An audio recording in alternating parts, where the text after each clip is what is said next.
my name is Demi. I work at the Marian University Writing Center as a tutor and as a lab instructor sometimes. And we're talking about mind maps today. Get excited. Alright, so a mind map, we're going to learn about what it is and how to use it for brainstorming, okay? This is a part 1 of 2, okay? So this is the first part, and don't forget to go watch the second part. Alright, so a mind map is a graphic organizer. Some people call it a spider web or a web organizer. I think it's great. It's a great writing tool. I've used it as a grade school teacher with students as young as 2nd grade. If you're a parent of a grade school or high school student. I've also used this skill or this tool with students working on graduate level work.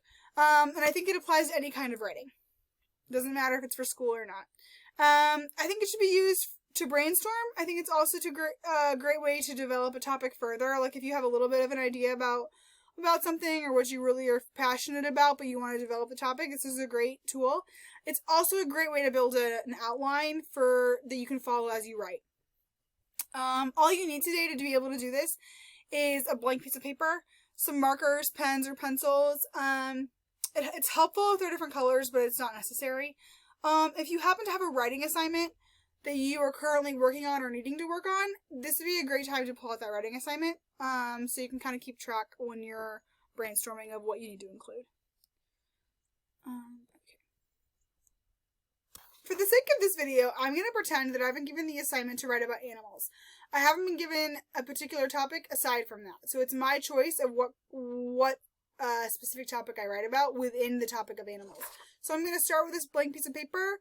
It just says animals in the middle. And I'm going to think about what's the very first thing that comes to my mind when I think about animals. And the first things that come to my mind are animals are used as pets. They're found in the wild. And I've learned a lot about them in all the science classes I took when I was growing up. Okay?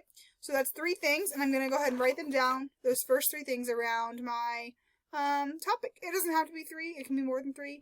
Notice I've put a circle around animals. I could put a circle around these 3 things, but my handwriting's really big and I always run out of space when I do this. So I only put a circle around the main topic. Okay, so here's a video of me finishing the mind map that I just started. So you'll notice I'm adding all the details. I'm writing down just things I remember personally and things that I remember like learning as fact or like in my classes. So some of these are like personal things, like I remember the teacher's name, and then I remember the facts too, that there are 6 animal kingdoms, but I wrote down everything, right? So I even wrote down the teacher's name just to kind of jog my memory. And then I'm filling out sort of these other subcategories, right? You'll notice here this really big arrow. So we learn in science classes about how important it is for research to be done to protect animals, right? Well, but then over here I have that in the wild, a lot of animals are endangered, right? Because of the way that people have treated them. So I've drawn a huge arrow to sort of connect these 2 ideas, just because in my mind, these 2 things are connected, even though they're on different, sort of different original, like clusters, the original, like, kind of starting clusters that I used.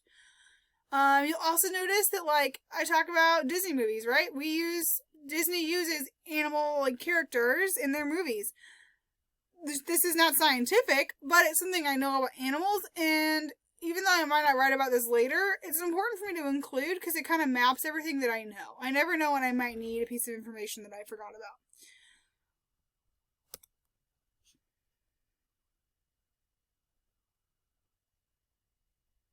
Notice how it's not all one part at a time. I'm kind of going all over the place because I'm just kind of going where my brain takes me.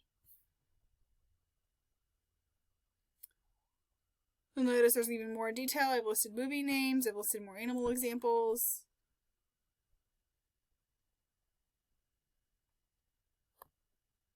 And then this is the part where all the colors come in just a second. Here we go. Alright, so now my mind map is complete. And I'm going to tell you about the colors in just a second. So I use these colors, this is the mind map, I use these colors to accentuate the things that I know I could write a whole paper about. I know that, to be honest with you, I couldn't write a whole paper about cats, so I didn't circle it. But I did about dogs. I could probably write a whole paper about dogs and see all these details. I know that I have more details to add, but I ran out of room. Okay, the San Diego Zoo and research to protect animals. My uncle works there. My mom grew up going there. And I know that I happen to know that they have a whole database of information that I could use if I wanted to talk about research facilities and what they're doing to help animals. I happen to be a really big fan of Disney movies. And also studying how literature kind of involves our culture, and personifying animals is a very big trait found in literature. So I could probably write a whole paper about that. In the wild, animals in the wild. I know that there's lots of research, there's lots of documentaries, lots of things I could do to look up about animals in the wild, animals being endangered. I once did a project on elephants in the 2nd grade. I wrote that detail here. Anyway, so I've got 4 pretty solid ideas of things I could write about. In the next video, I'm going to pick one of these ideas and I'm going to run with it. And I'm going to develop it into an outline for a paper that I might write. Alright, it was awesome to be here with you today. I hope you enjoyed this video.